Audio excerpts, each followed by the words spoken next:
Alhamdulillah jaksa sampai dengan hari ini sudah menyatakan bahwa berkas perkara yang kami kirimkan ke Kejaksaan Tinggi DKI tidak memerlukan lagi pemenuhan atas kekurangan-kekurangan yang kemarin sudah kami penuhi. Sehingga kami saat ini sedang berkoordinasi untuk melimpahkan pertanggungjawaban barang bukti dan para tersangka tersebut. Hari ini kita tapping Pak Juni. Saya sangat meyakini, insya Allah aku yakin bahwa yang namanya P21 itu belum ada. Oh gitu? Ya. P21 itu tidak sekedar itu hanya disebutkan, oh ini sudah koordinasi atau enggak. Seandainya saja, tanggal 2 Juni sore kemarin, Kombes Iman Imanuddin, Dirkrim Polda Metro Jaya sudah pegang itu. Dan Pak Budi Hermanto, ya Budi tapi tulisannya Budi. Budi Hermanto sudah. Saya yakin mereka dengan sangat tegas dan akan menunjukkan nih loh P21-nya. Kejaksaan pun bahkan mungkin sekarang pun sebenarnya bingung. Ini sudah ada perkara ini nomor sekian-sekian kan sudah SP3. Loh kok ini maju lagi ini gimana? Kan nggak mungkin. Itu malu loh kejaksaan. Kita lihat kasus maaf saya sebutkan Pak Dadan yang kemarin kena kasus MBG yang barusan. Itu cukup 2 alat bukti udah bisa masuk. Ya kan? Mbak Diandra dengar nggak kasus ini berapa alat buktinya Mas? Katanya 709. Jadi saya tuh sebenarnya hanya 2 yang saya kejar, ya kejujuran dan kenegarawanan. Hanya itu. Anda yakin nggak Pak Jokowi akan datang ke persidangan itu? Saya sebenarnya masih tetap hari ini menyatakan tidak yakin. Supaya orang itu jangan kemudian sembarangan pakai ijazah. Karena kalau pakai ijazah yang palsu, dia akan saya ucapkan seperti di kaos saya ini. Apa? Malu bro, ijazah palsu.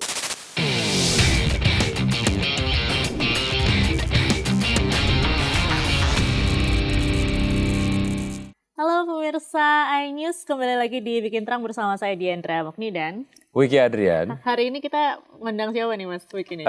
Mengundang salah satu orang yang kayaknya belakangan ini viral terus ya statementnya. Selalu viral. Sering digunakan videonya oleh teman-teman Clipper. Benar. Ya, dan selalu rame ya. Betul, biasanya kan ini memang menunjukkan bahwa ketertarikan dari masyarakat sendiri terkait dengan bergulirnya kasus ijazah Jokowi, begitu ya. Betul sekali. Ini sekarang sudah ada Mas Roy Suryo, gimana Mas? Siap, Mas Vicky.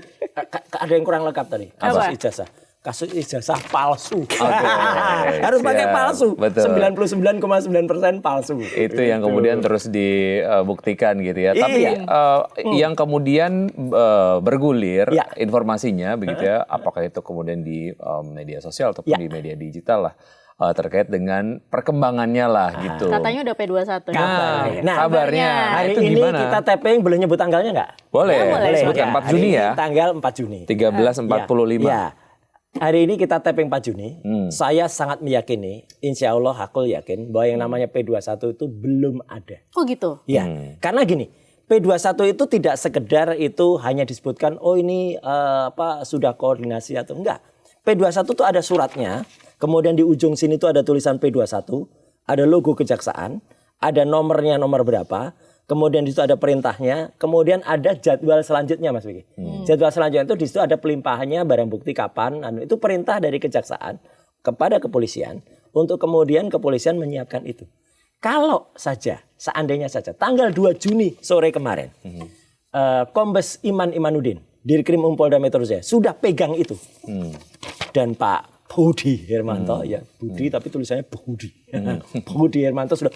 Saya yakin mereka dengan sangat tegas dan akan menunjukkan nih loh P21-nya. Tapi ternyata memang belum. Belum. Lalu Dan sekarang prosesnya apa? Gini. Apalagi saat itu, kalau kita perhatikan juga, itu kan press conference untuk kasus yang lain. Press conference kasus barang-barang ilegal yang kemudian ditangkap pada kasus naik haji atau apa itu ya, travel. Kemudian ada soal penganiayaan aktivis yang pelimpahannya kemudian ditangani oleh Polri. Kemudian ada pra peradilan. Nah di tengah-tengah itu atau bahkan di ujung acara itu ada sesi tanya jawab dan itu ada pertanyaan, bahkan pertanyaannya bukan dari media mainstream. Suara itu saya kenal betul, itu suara teman saya, reporter salah satu infotainment, ya, menanyakan P21 Roy Suryo. Dan Pak Iman Imanuddin, Pak Dirgem itu hanya menjawab singkat banget 57 detik. Dan kalimat itu tidak ada kata P21, tidak ada kata lengkap. Saya udah transkripkan ya, nggak ada. Ya, nah, artinya gini. Kalau memang itu benar terjadi, saya sangat yakin Mas Wiki dan Mbak Diandra dan semua pemirsa, bahwa ketika kami diumumkan tersangka saja waktu itu, yang mengumumkan siapa? Kapolda, Pak Irjen Asep. Belakangnya kasus, ada tulis backdrop. Jadi pasti akan yang sama. Apalagi ini ditunggu-tunggu semua masyarakat. Apalagi katanya sudah ada yang marah, ada yang gebrak meja kemarin katanya. Meskipun terbelah, ada yang bilang gebrak, ada yang bilang enggak Pak Jokowi enggak gebrak, gebraknya gini. Pelan. Gitu. Lah dia kan katanya kan orang Jawa yang enggak mungkin marah-marah gitu. Nah, tapi sekali lagi saya masih meyakini belum ada dan saya tunggu. Kalau nanti misalnya terjadi betul P21, terjadi betul pelimpahan, harus dibuka itu surat itu. Di situ ada tanggal-tanggalnya. Kalau surat di tanggal itu tidak 2 Juni, tetapi misalnya baru tanggal berapa? 4 ini kah? Atau 5 besok? Atau 6? Berarti kemarin bohong. Itu atau sebenarnya mungkin Pak Kombes nggak bohong. Tapi glorifikasi dari teman-teman dan yang saya sedikit maaf ini. Saya sayangkan. Media mainstream ikut mengglorifikasi kabar P21 yang sebenarnya belum P21. Itu. Nah kalau misalnya memang sudah P21 nih, ini dari pihak Anda sendiri sudah siap nih? Ya nggak apa-apa, dari awal kami siap. Sampai di ujung pun kami siap. Ya gitu, bahkan sahabat saya Dr. Tifa kan mengatakan waktu itu, menyiapkan 1000 pertanyaan berarti Anda. Atau apa, jelas ini akan baik. Dan nanti yang akan disidang itu kan sebenarnya kan bukan soal kasus ijazah palsunya awalnya. Nah itu yang harus kita desak. Harus ijazah palsunya dulu yang disidang. Jangan tiba-tiba sudah kasus pencemaran nama baik atau fitnah. Ini kan mau ada digeser gawangnya ini. Jadi pencemaran nama baik dan ini. Bukan. Pencemaran nama baik dan fitnah itu terjadi karena ada kasus ijazah yang 99,9% taruh. Gitu Mbak Diandra Mas Vicky. Ya, jika sudah P21 misalnya nih ya, kalau kita berandai-andai, apakah publik bisa sebetulnya menganggap bahwa polemik ijazah palsu Jokowi ini telah selesai secara hukum atau sebetulnya Anda mungkin akan ada fakta-fakta baru yang akan Anda hadirkan di persidangan? Justru publik mungkin akan kaget atau mungkin ini akan terbalik kalimat ini. Kan pernah dengar kan kalimat surprise dari Pak Kapitumas. Publik akan tersurprise-kan karena justru di sidang itu yang saya yakin itu gawang itu tadi, gawang akan digeser ke seolah-olah kasus pencemaran fitnah. Wah, kami tidak, kami akan mengejar ini. Bahkan nanti akan banyak ya itu saya nggak akan bocorkan sekarang. Kiat-kiat dan ini tidak trik ya. Saya menyebutnya ini strategi hukum yang akan kami lakukan ya untuk supaya justru ini yang nanti akan dibongkar dulu. Kalau gitu Anda nggak sabar dong. Justru memang segerakanlah kemudian masuk pengadilan karena memang ada fakta-fakta baru yang akan Anda hadirkan. Nggak apa-apa loh, makanya kita sih bukan orang yang kemudian berkepentingan untuk mempercepat. Kan ada orang yang bahkan berkepentingan tidak hanya mempercepat, menghambat dengan kasih RJ dan lain-lain. Dan ini ada yang menarik, Mas Vicky dan Mbak Dian dan pemirsa.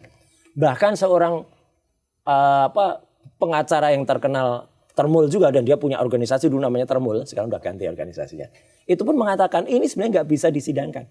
Namanya Mas Firdaus Oibobo.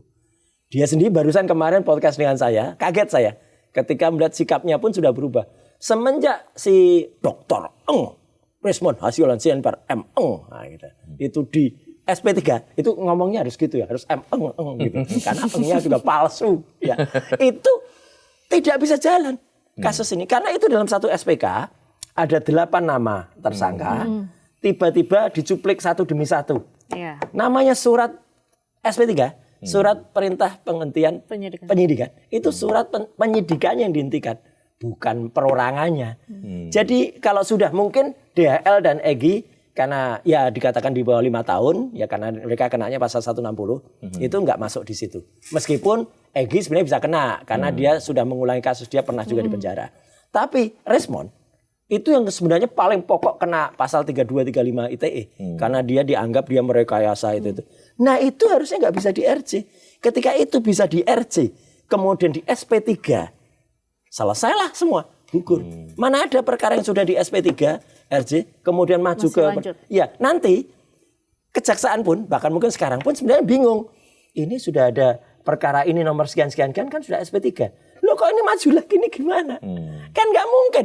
Itu malu loh kejaksaan. Ada perkara yang sudah SP3 tapi masih di malu. Itu akan jadi pertanyaan yang menarik juga di sidang. Ya, walaupun memang Anda tidak sabar untuk kemudian membuktikan atau memunculkan bukti-bukti baru di persidangan, tapi ya ada possibility itu ya nggak bisa dilanjutkan gitu. Bahkan ya banyak sekali kayak pakar hukum pidana yang masih lurus ya, yang firm ya, artinya tidak kemudian terrotasi ya, tidak tertranslasi otaknya. Mereka pada mengatakan kalau sebenarnya kasus ini sudah tidak layak lagi untuk maju. Karena sudah diberhentikan dan itu satu lagi proses bolak-balik dari P19 ke P21. Ini kan aturannya kode P itu kan kode yang dikeluarkan oleh Jaksa Agung di tahun 2001 dulu nomor 518 atau berapa. Itu dari P1 sampai P53. Itu ada urutannya. P18, P19, P20, P21. Nah, itu harus urut dan kemudian ketika melewati batas waktunya kan ada waktunya. Pertama kali dilimpah tanggal 13 Januari 2026. Kemudian kejaksaan saya akui top. 20 sudah memberikan informasi. Kami menerima, kami teliti. 26 dia sudah kembalikan ke kepolisian. Nah itu nggak ada kabar. Itu sebenarnya sudah lewat. Ya sampai dengan tanggal 14 April. Nah 14 April kita cek. 17 April. 17 April dari kepolisian menyampaikan itu sudah dilimpah lagi. Coba dihitung, dari tanggal 27 Januari sampai 17 April itu sudah berapa bulan? Itu harusnya hanya 14 plus 7. Itu aja udah lewat, gugur itu harusnya. Kita masih oke lah, kita tunggu. 21 kita tanya ke Kejati. Ada tim kami yang tanya. Bahkan kami tanya ke Kejagung. Ya, ternyata masih diproses dan awalnya 21 itu malah belum terima mereka. Nggak ada kabar. Sampai tiba-tiba mendadak ada kabar kemarin, heboh katanya masih koordinasi. Sekali lagi, kalimat Pak Iman Imanuddin, Pak Kombes itu adalah kami masih terus berkoordinasi untuk menentukan itu. Berarti belum ada. Jadi memang nggak ada statement ini sudah P21 nih. Nggak ada. Dan kalau ada, pasti anggap ini surat P21, tuh ada tulis P21. Di sini tuh pasti ada di bagian koordinasi, jadwal koordinasi untuk kemudian menyampaikan tersangka dan barang bukti. Tanggalnya ada dan itu biasanya 2-3 hari setelah surat itu terbit. Kalau itu kemudian misalnya tanggalnya adalah, misalnya let's say, siapa tahu ya, nanti sore tiba-tiba muncul. Tetap akan kita lihat suratnya. Surat itu tanggal 2 Juni atau tidak? Pasti tidak. Dan kalau bukti tidak, berarti yang kemarin itu bohong. Gitu loh. Nggak mungkin kalau 2 Juni sudah, langsung kemarin itu diumumkan. Nanti kita akan acarakan serah terima tersangka dan barang bukti misalnya hari Jumat Keramat misalnya besok. Pasti ada. Dan nggak mungkin surat terbit hari ini, besok diagendakan. Nggak mungkin, nggak ada waktu sehari. Pasti 2-3. Ini proses hukum yang wajar gitu. Itu, Pak. Nah, andaikan juga nih, sudah P21. Ini andaikan sudah ya. P21 sudah dilimpahkan ke kejaksaan, kemudian sudah dimulailah persidangan. Anda yakin nggak Pak Jokowi akan datang ke persidangan itu? Saya sebenarnya masih tetap hari ini menyatakan tidak yakin. Tidak yakin? Tidak yakin. Meskipun para kuasa hukumnya, yakin. Statementnya aja bohong kok. Dia akan datang membawa semua ijazah. SD, SMP, SMA. Iya kan katanya akan dihadirkan di persidangan nih. Nah ya, bukan dihadirkan. Dia membawa. Dari itu aja sudah salah Mbak Dianti sama Mas Vicky. Mana bisa dia membawa semua? Kan konon ijazah SMA dan S1-nya kan disita sebagai barang bukti. Ya dia nggak bisa bawa dong. Harusnya kalimatnya mungkin lebih tepat Mbak Dianti tadi. Dihadirkan itu lebih tepat. Tapi selalu dia bawa. Saya akan membawa semua yang dan itu pun atas permintaan persidangan gitu ya. Iya, itu satu. Ya, kemudian dia akan mengatakan tidak ada momen dia menunjukkan itu ijazah itu. Karena yang dikejar terus oleh para lawyernya Pak Jokowi yang asli, sekali lagi saya bilang yang asli ya. Emang Pak Firman palsu itu orang-orang siapa Ade Darmawan ya. Itu apa? Coba lihat. Lain kali kalau wawancara coba ditanya. Surat kuasa khususnya untuk Pak Jokowi mana? Nggak ada. Saya berani yakin kalau itu nggak cuma 99,9%. Ya, saya yakin itu saya pinjam istilahnya dokter palsu deh, respon. Ya, 11.000 triliun. Mungkin dia punya surat kuasa untuk orang lain yang bukan Jokowi. Misalnya dia punya untuk Lecumanan, kemudian Andi Kurniawan, sama Maret Samuel Sweken. Tapi mereka ini kan sebenarnya bukan yang punya legal standing. Yang punya legal standing itu Jokowi. Dan mereka ini sekarang dalam proses sedang akan kami laporkan. Karena apa? Karena mereka itu menyisipkan pasal, kemudian yang menarik dalam LP-nya, mereka itu menuliskan korbannya itu adalah Peradi Bersatu. Organisasi kok bisa jadi korban? Emang organisasinya bisa ngomong? Bisa teriak? Itu. Ya. Ini kalau misalnya Anda tadi menyampaikan bahwa ada kemungkinan tidak kemudian memenuhi persyaratan agar kasus ini disidangkan gitu. Walaupun memang Anda berpikir bahwa saya nggak sabar untuk bisa kemudian masuk persidangan dan ada fakta-fakta baru yang akan disampaikan gitu. Nah, kalaupun memang tidak jadi disidangkan, tidak sampai disidangkan, Anda juga kehilangan momen untuk membuktikan atau menyampaikan bukti-bukti baru dong. Sekarang ini pun lagi jalan beberapa sidang secara paralel.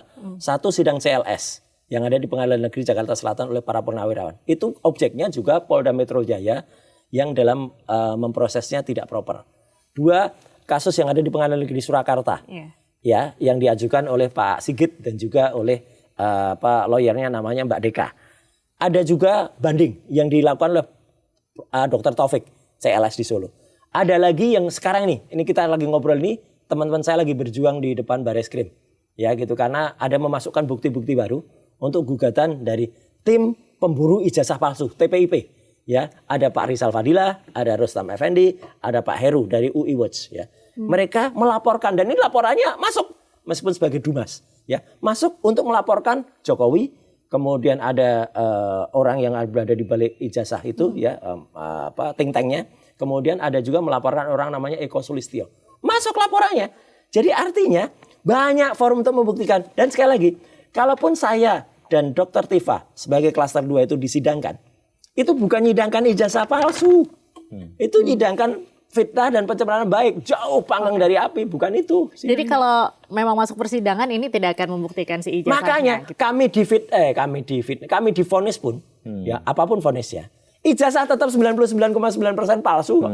Jadi ngapain juga masyarakat juga nunggu. Dan yang menarik gini, Anda ini kemudian sudah klimaks sebenarnya ya. Oh iya, dan yang menarik gini, gitu. bahkan statement dari seorang Wakapolri, ya periode 2013-2014, Pak Komjen Purnawenan Ugroseno mengatakan, saya akan belajar lagi kalau ini bisa disidangkan. Karena namanya perkara sudah di SP3, perkara sudah diputus berhenti, itu perkaranya, nomor perkaranya sudah ada. Lah kok bisa ada yang keluar nih. Istilah saya mungkin dulu pernah dengar Mbak Dianda sama Mas. Kok bisa ada yang mencotot keluar? Ya, 3 sudah di stop. Kok bisa ada 5 yang masih bisa ditarik kemudian dikeluar? Ini apa-apaan ini? Ini proses apa gitu? Nggak ada. Dan saya yakin kalau kejaksaan itu masih punya hati nurani, ya, dan masih punya, masih punya pikiran untuk, nggak ada yang namanya satu perkara itu bisa diambil, dicuplik orang-orangnya, itu nggak ada. Gitu. Nggak ada. Ya, berbagai macam analisis sudah Anda kemudian sampaikan di platform digital. Apakah kemudian Anda sudah antisipasi bahwa sejak awal bahwa sebetulnya hal tersebut berpotensi memenuhi unsur pidana penyebaran berita bohong yang menerbitkan ataupun menyebabkan keonaran dan lain sebagainya? Apakah Anda aware sekali mengenai ini? Gini, Mas dan juga Mbak, dan juga pemirsa, mana bohongnya? Kalau orang mengatakan itu kan ijazah yang diupload di Dian Sandi, ya kan gitu. Itu kan enggak aja. Oke, ijazah. Skripsinya saya pegang langsung, bukti skripsi ini ketika tanggal 15 April di ruang 109 Fakultas Kehutanan UGM, dan yang menyerahkan itu wakil rektor langsung, ya, Bu Wening Widyasmoro, dan satu lagi wakil rektor itu Prof Wening, satu lagi Dr. Arius. Dan kemudian saya periksa, saya foto dengan kamera resolusi tinggi loh ya, bukan hanya kamera biasa, karena saya sebenarnya bawa scanner tapi nggak boleh pakai scanner. Udah, untungnya saya bawa kamera resolusi tinggi yang formatnya bukan JPEG lagi tapi RAW, ya. Kemudian di situ sudah terdapat beberapa hal yang lucu. Nama Pak Kasmujo nggak ada, kemudian Prof Ahmad Sumitro sudah profesor, padahal itu baru November 85, Prof Ahmad Sumitro itu profesornya 86 Maret. Tidak ada lembar pengujiannya. Oh, itu sempat debat. Dan lawyer-lawyer yang nggak mutu tadi, ya, yang bukan lawyernya Pak Jokowi mengatakan, oh siapa tahu itu copot. Mana ada skripsi lembar pengujiannya copot itu loh, nggak ada. Itu jelas fakta yang nggak bisa mundur lagi bahwa skripsinya palsu. Udah, Anda dari berkeyakinan situ, bahwa memang apa yang Anda yakin. sampaikan, analisis dan sebagainya semua berdasarkan fakta. Dan walaupun memang ada peluang untuk ditwist ataupun dipelintir ya sama pihak lain. Nggak apa-apa, tidak ada apa istilahnya gini, tidak ada fitnah yang saya lakukan karena itu jelas. Bahkan yang menarik, kalau saya pun dilaporkan karena saya mengatakan 99,9% palsu. Apa yang terjadi dengan penelitian Pak Dr. Bunatua barusan? Yang itu sudah ada bukunya juga loh. Ijazahnya nggak ada. Ini kan makin parah lagi. Dia mengatakan ijazahnya setelah melalui proses dari banyak sidang KIP, dari beberapa KPU, termasuk yang terakhir KPU Solo, Surakarta, yang sampai detik ini juga tidak berani memberikan kopi legalisasi ijazah. Padahal kopi legalisasi ijazah itu penting banget untuk melihatnya. Ya ini kayak gini nih. Itu dari KPU di Solo tuh nggak ada. Ada diberikan tuh fotokopi. Dan itu sama persis. Padahal nggak mungkin 2005-2010 sama persis. Beda setahun aja kita capnya bisa beda kok. Beda sehari aja capnya beda. Masa 5 tahun posisi dan letak capnya tuh bisa sama. Ini loh legalisasinya. Itu kan nggak mungkin. Dan yang terakhir yang paling menarik, ini baru saya ceritakan di media sekarang ya gitu. Kemarin salah satu tim kami ya, meskipun itu sebenarnya media independen ya, Sentana, Mas Michael Sinaga, barusan mendapatkan segepok arsip file pendaftarannya Jokowi yang ada di PDI Perjuangan. Nah, itu menarik banget itu nanti. Itu apa tuh ada apa isinya? Waduh, adanya tim kampanyenya Bocorin siapa? dong. Iya, tim kampanyenya siapa saja. Termasuk nama-nama pembuat yang palsu itu yang di Pasar Pramuka. Ada Eko Sulistyo di situ, ada apa-apa. Bu, ada semua di situ. Wedi, boncos nih nanti kalau ini dibongkar. Ada ijazah SMA-nya, yang ijazah SMA-nya itu yang dari SMPP, Sekolah Menengah Pembangunan Persiapan, yang ternyata capnya sudah SMA 6. Padahal tahun itu tuh belum ada SMA 6. Jadi ini ibaratnya tuh bayinya lahir lebih dulu daripada ibunya gitu loh. Ya.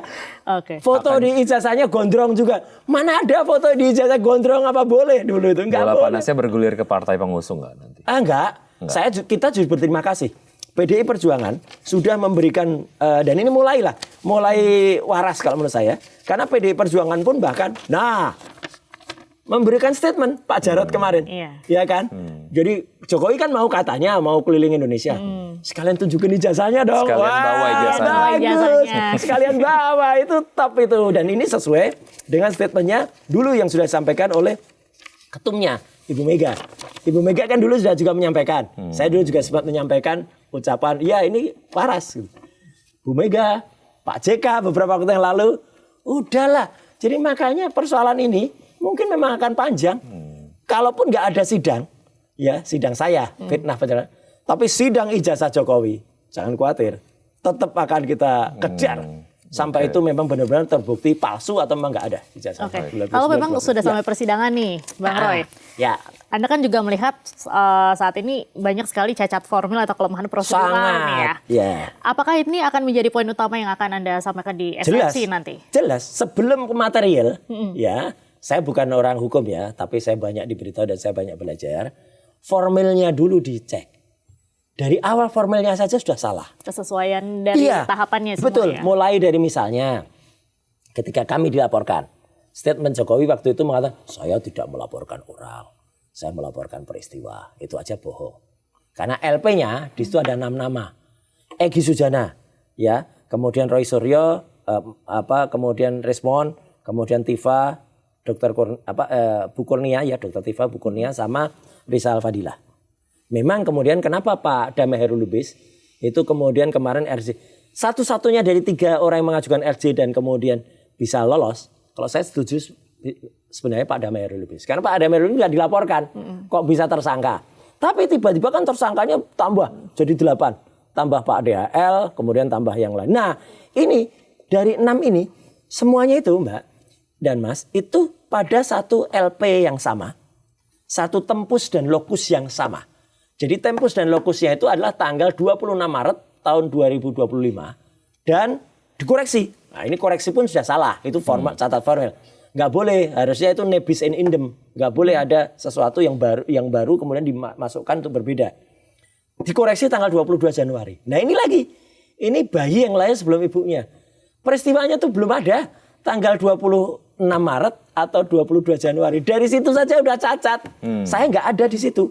di peristiwa itu, di tempus dan lokus yang ada di sekretariat. Saya baru tahu itu ternyata itu sekretariatnya Egy Sujana.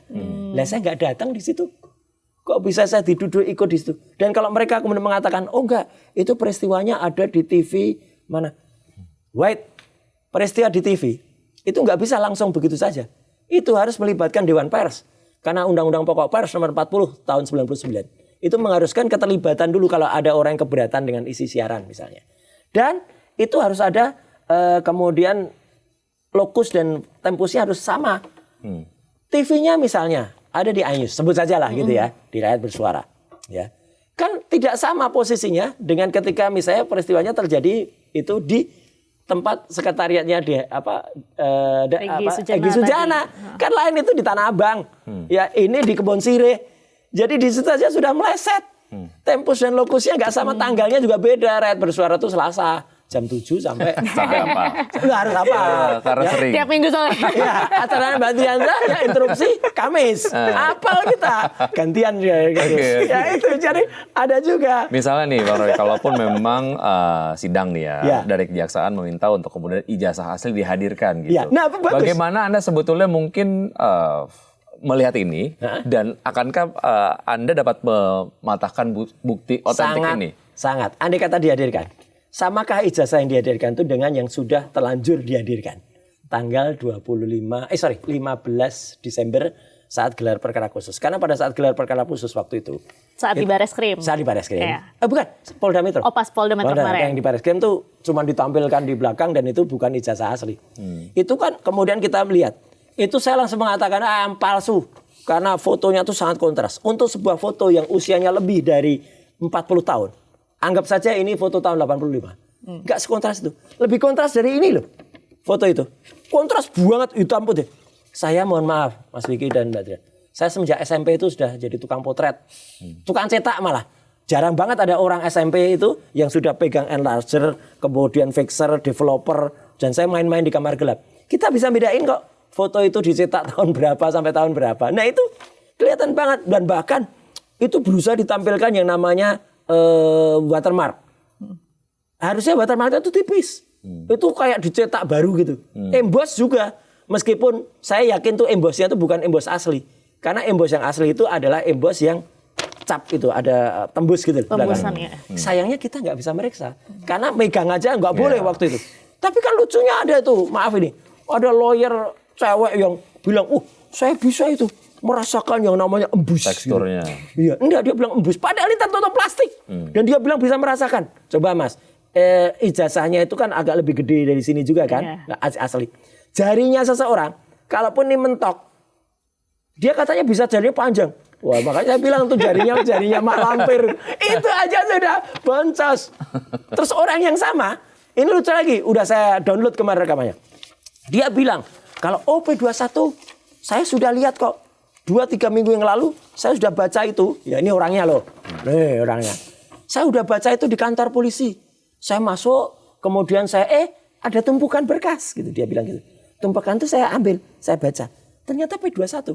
Itu bohong banget itu. Enggak ada polisi sembarangan ngelatain P21 dan itu berarti Polda Metro itu kebobolan penyusup yang sangat tidak proper. Ini enggak punya legal standing, enggak ada hubungan dengan perkara inti. Dia sekarang memang jadi lawyernya Egy Sujana. Tapi di kasus ketika Egy melaporkan saya gitu ya di tempat lain. Jadi artinya ini banyak banget Mbak Diandra dan Mas Vicky kebohongan-kebohongan yang terjadi. Makanya nggak apa-apa, seru deh nanti kalau itu tetap jalan. Tapi kalaupun harusnya itu mah nggak jalan. Karena orang-orang yang misalnya mengerti, bahkan termasuk ya kali ini mohon maaf saya sebut pun mengatakan kalau harusnya itu nggak ada sidang. Karena apa? Karena sudah habis. Sudah diputus di SP3. Oke. Gitu. Kalau misalnya memang sudah jadi sidang, ini kan tentunya jaksa penuntut umum akan menghadirkan ahli-ahli seperti ahli digital, ahli telematika. Nah, strategi Anda untuk mematahkan ahli pertandingan yang dihadirkan gimana nih? Strategi saya pinjam kata-katanya Pak Kombes Budi ya, gitu. Strategi saya apa? Surprise. Itu aja nanti. Gak bisa dikasih tahu ya, karena surprise ya pasti. Gini, yang penting banyak. Yang penting mereka semua akan boncos. Mau ahli apapun. Gampang aja. Kita lihat kasus Pak, maaf saya sebutkan, Pak Dadan. yang kemarin kena kasus MBG yang barusan. Itu cukup 2 alat bukti udah bisa masuk. Ya kan?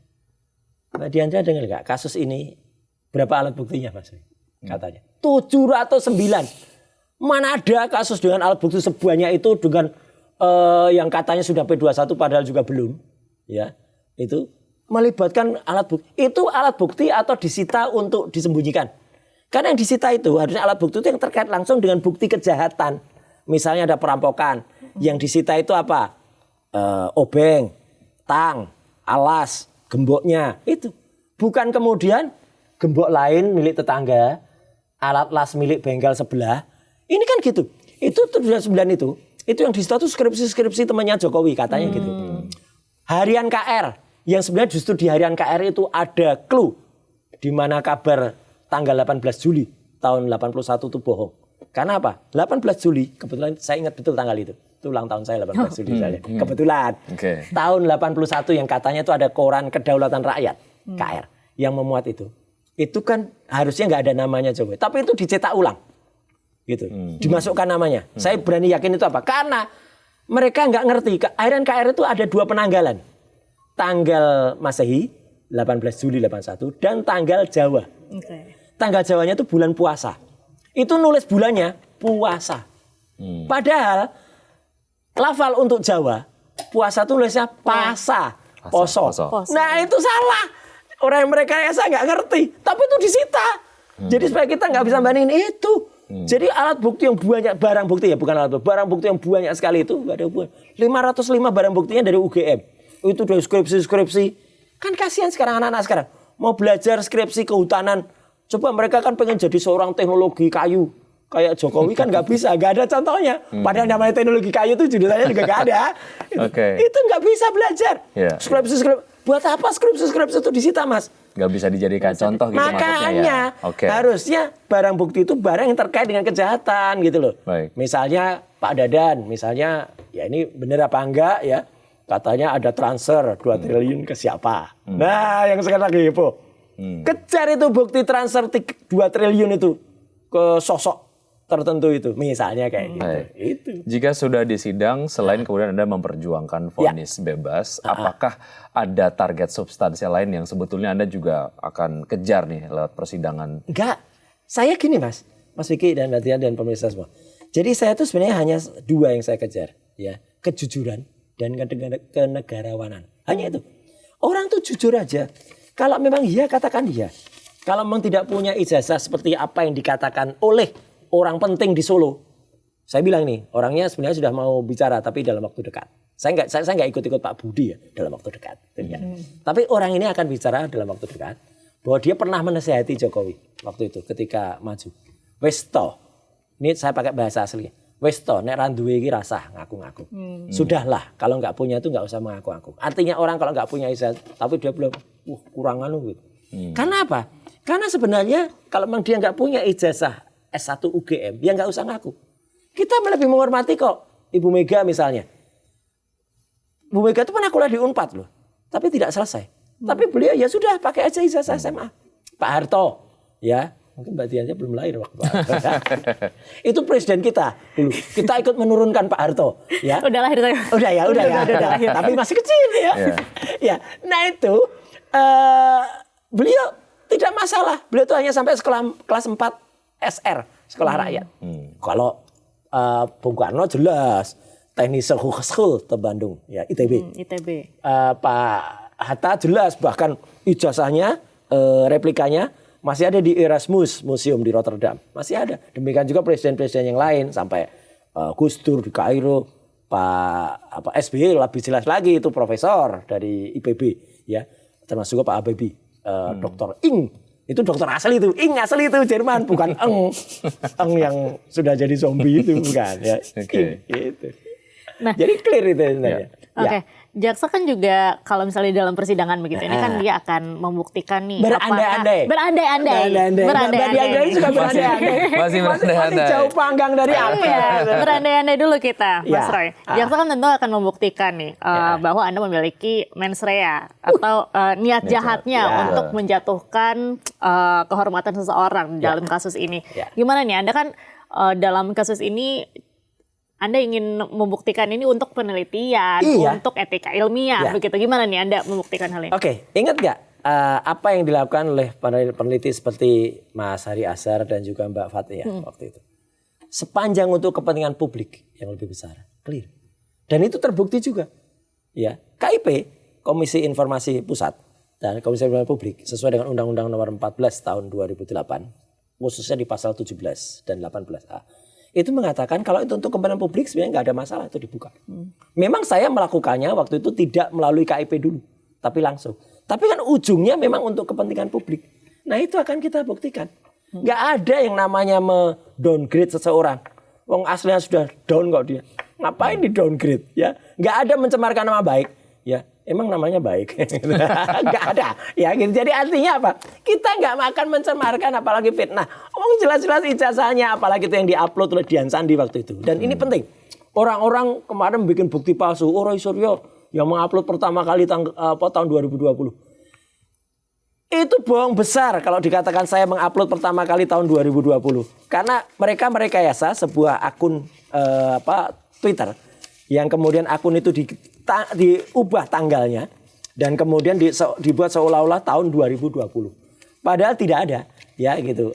Mungkin lain waktu saya tunjukkan. Jadi 2020 gampang banget untuk ngubah tanggal itu, ya. Dan itu hanya namanya screen capture atau screenshot itu nggak berguna kalau dalam persidangan. Yang berguna itu kalau ada suratnya biasanya. Bukan hanya suratnya. Ada link yang bisa diakses. Oke. Ada link itu pun kalau kemudian bukti linknya itu diketik dan kemudian ternyata tidak muncul, ya itu nggak berguna.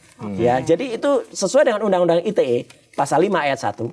Itu harus ada bukti elektronik, itu adalah bukti yang bisa diakses secara elektronik dan itu setara dengan alat bukti manual. Artinya tetap harus diakses. Kalau itu nggak bisa diakses, ya nggak bisa.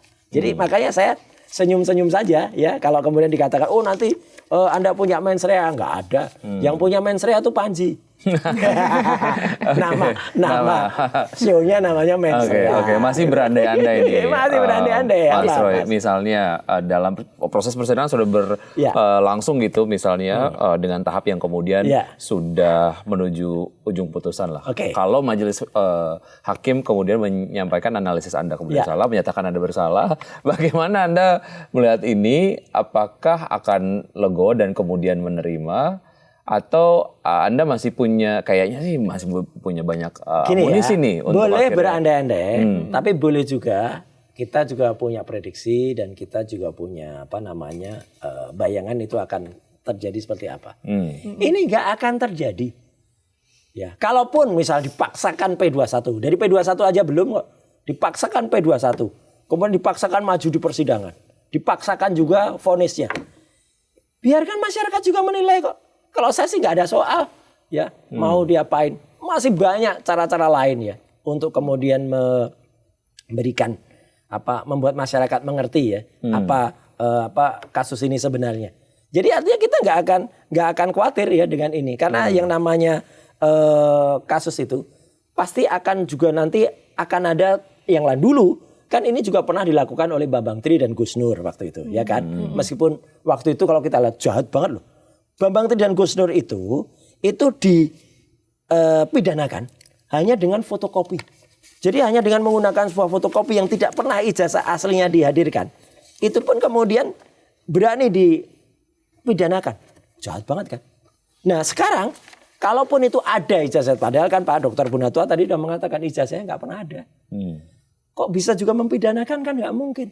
Belum lagi nanti pasti akan seru lah gitu yang ada. Dan kalau nanti misalnya ya berani. Itu ijazah. Tapi ada orang yang mengaku dia yang membuat di Pasar Pramuka gimana? Ada orangnya sudah dan dia siap bersaksi di persidangan. Ada orangnya, ada kronologinya, ada timnya, ada pemilik bekas kiosnya. Yang pemilik bekas kiosnya itu belum ngaku. Tapi dia ada di bukunya Pak Bunatua ketika ijazah dia pun palsu juga gitu loh. Jadi ini konyol banget nih. Kumpulan orang-orang berijazah palsu yang pada membela ijazah palsu. Gitu. Misalnya nih Mas Roy, dalam kemudian kondisi yang memang masih terus bergulir lah. Ya. Ada undangan untuk kemudian melakukan perbincangan ataupun diskusi lah. Ataupun mediasi ke Solo. Nanti mungkin ada possibility misalnya ada tawaran untuk kemudian RJ mencabut juga. kasus ini. Ngapain? SP3 juga nih. Bakal diterima nggak sama? Ngapain kita ke tembok ratapan? Nggak usah. Jadi nggak bakalan ada possibility ya? Nggak ada. Oke. Nggak. Walaupun itu inisiatifnya dari sana. Kalaupun itu dari sana, saya menghormati inisiatif itu. Oke. Nggak usah ke saya bukan siapa-siapa. Mohon maaflah dia, ya Jokowi itu, kepada seluruh rakyat Indonesia. Boleh, itu bagus. Mohon maafnya di Jakarta lagi ya, bagus. Atau mohon maaf dari Solo nggak apa-apa. Saya Jokowi, mohon maaf. Itu bagus. Kayak statement dia kan juga begitu kan. Kadang-kadang sign kiri tapi belok kanan. Saya dulu mengatakan sudah, tapi belum. Ini dulu saya katakan asli, tapi palsu. Nah gitu, bagus itu. Nah, tapi ini bisa dikonfirmasi lagi nih ya, Mas Ray, ini tidak ada niatan untuk mencemarkan nama sama Jokowi. Sekali tapi ada. apa ada motif politik? Waduh, sama sekali apa pesanan elektoral ini kan banyak yang banyak yang menyasar Mas Ray, ini katanya pesanan dari apa? Mana? Pihak tertentu. Pihak gitu. mana? Ya, nggak ada sama sekali. Kalaupun politik, saya memang pernah di partai politik. 15 tahun loh saya di partai politik. Dan saya mengundurkan diri memang secara baik-baik di partai itu 6 tahun yang lalu. Dan saya bukan dipecat. Kalau ada orang bilang, dipecat. Enggak, saya itu 5 terbaik. Saya pegang sertifikat terbaik ketika sekolah partai di situ. Ya, jadi 5 besar. Gitu. Nggak ada. Dan tidak ada. Beliau-beliau sangat baik dengan saya. Dan beliau-beliau itu tidak juga mendorong maupun melarang. Jadi sudah bagus, nggak ada politik sama sekali. Ini benar-benar tadi kalimatnya, kejujuran dan kenegarawanan. Jangan sampai kejadian orang punya ijazah yang palsu, itu kemudian melakukan lagi. Kalau ditanya, ini terus terang aja, meskipun nggak ditanya saya jawab. Kalau ada kemudian, jangan-jangan nanti ini ada agenda selanjutnya gitu. Apa yang akan terjadi gitu ya, kalau misalnya ijazah ini tidak terbukti atau misalnya, ijazah ini terbukti, apakah juga kemudian nanti ada hal yang, iya, termasuk orang yang kemudian tidak punya ijazah benar, yang sekarang masih berkuasa, itu juga ada. Ya, dia nggak pernah sekolah yang benar sebenarnya, gitu ya. Menjadikan kasus yang lama menjadi justifikasi, orang juga bisa, saya juga bisa dong, gitu ya. Loh, makanya itu jangan sampai orang yang nggak punya sertifikat semacam ini. Ini sertifikat yang saya dapatkan dari Sydney, UTS, University Technology. Ada yang ngakunya S1-nya atau dia sempat ngikut Sydney, ya, matrikulasi, kemudian dapat MDIS, Wapres, ya, itu parah itu lebih parah lagi, itu yang namanya pendidikannya mengakali, loncat, sehingga tiba-tiba nggak pernah SMA, tapi dapat surat keterangan. Ini kan lagi digugat juga surat keterangannya, ya, ini boncos ini nanti. Surat ini bisa masuk rekor muri, Mbak Diandra sama Mas Widi. Sebagai surat pertama dan satu-satunya di seluruh dunia. Karena nggak pernah ada kementerian mengeluarkan surat kayak gini nih. Memang ada surat ini, satu ini, ya hanya ini. Setara pendidikan yang hanya 6 bulan di UTS, ini hanya kursus bahasa Inggris. Kok tiba-tiba disetarakan menjadi grade 12? Ya, seolah-olah setara SMK. Ini kan bohong-bohongan juga gitu loh. Surat kayak gini itu hanya untuk seolah-olah dia pernah SMA di luar negeri dan itu ada bukunya juga. Jadi targetnya sebenarnya hanya supaya orang tadi, Mas Vicky benar Mas. Supaya orang itu ya tahulah gitu dan hati-hati. Dan itu terbukti ketika saya menghadiri serah terima 2 tahun yang lalu ya gitu pejabat di kementerian yang saya pernah berada di situ. Kementerian Pemuda dan Olahraga. Pak Dito, ya menteri sebelumnya, ya ketika memberikan pidato awal kepada Pak Erik Menpora sekarang, itu lucu kalimat pembukanya Pak Dito. Pak Erik sudah aman ya ijazahnya, gitu. Ini ada Pak Roy soalnya. Jadi kan itu sudah menjadi awareness masyarakat sekarang. Hati-hati jangan pakai ijazah palsu. Gitu. Oke. Baik. Kita akan terus ikuti tentu saja perkembangan yang kemudian mewarnai lah ya dinamika dari kasus ini. Akan jadi masuk persidangan apa enggak? Nah, dan satu pesan saya Mas Vicky dan juga Mbak Dianda. Makanya seperti tadi kalimat, apa yang menjadi supaya orang itu jangan kemudian sembarangan pakai ijazah. Karena kalau pakai ijazah yang palsu, dia akan saya ucapkan seperti di kaos saya ini. Apa? Malu bro, kalau pakai ijazah palsu, ya gitu ya, malu bro. Jadi jangan pakai yang palsu-palsu lah. Ngaku aja, ya kalau memang itu benar. Ya, kalau itu salah ya ngaku salah. Kalau yang asli, walaupun kemudian tingkat pendidikannya juga nggak tinggi, orang akan tetap menghargai. Kan syaratnya hanya SMA, bukan S1. Udah aku aja. Daripada saya bilang malu bro. Mas Roy, terima kasih sudah bergabung di Bikin Terai. Sukses selalu, sehat selalu ya. Ya pokoknya tetap kita akan memantau terus ya perkembangan kasus ini. Oh iya, Ainis itu top, terdepan. Ya gitu. Baik, Sobat Ainis, saya Wiki Adrian. Dan saya Diandra Magni, terima kasih, sampai jumpa. Ya, terima kasih. Thank you Mas Roy. Thank you.